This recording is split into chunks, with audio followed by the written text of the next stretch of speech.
Hi, I'm Mike Shotsky, principal and founder of Negotiation Dynamics, with another tip on how to negotiate a great deal on a new car.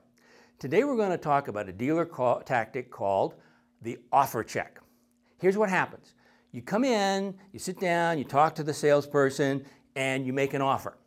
All right, or they make an offer and you make a counter offer, and the counter offer you're going to make is at their bottom line. And you know what they're going to say? It says, we can't deal with that unless we have an offer check. A what? Oh yeah, an offer check. What's an offer check?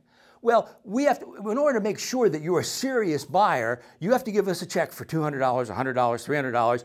And you know, if it doesn't work out, we'll give the check back to you, but that's to show your good faith. That's to qualify you as a real buyer. Baloney. That's the biggest crock you've ever heard. You aren't going to give them anything in order to have the glorious permission to have them negotiate with you. Come on, that's ridiculous. So yeah, the answer is no. And sometimes they get really obstreperous about that. They say, oh, well, we can't do it. You know what? That's when you use your most important negotiating asset, your feet. You get up and use those little old feet of yours to walk toward the door. Guess what? The offer check requirement will disappear because they are not going to lose a hot prospect customer that's sitting there seriously talking to them about a car just because you derailed the little offer check game. But you see what happens if you give them the offer check? Yeah, they said they'd give it back to you, but they have it, you don't.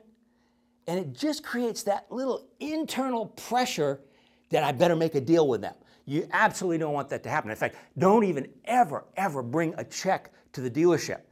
Okay? I mean, if you're going to do something, you can always use your credit card. But for sure, don't give them the offer check. They don't need it. They don't require it. It's part of the psychological game, psychological warfare. The answer is no, no, and what part of no don't you understand? If you don't like it, I'm heading for the door, at which point it will go away, and then you can go on negotiating for that car.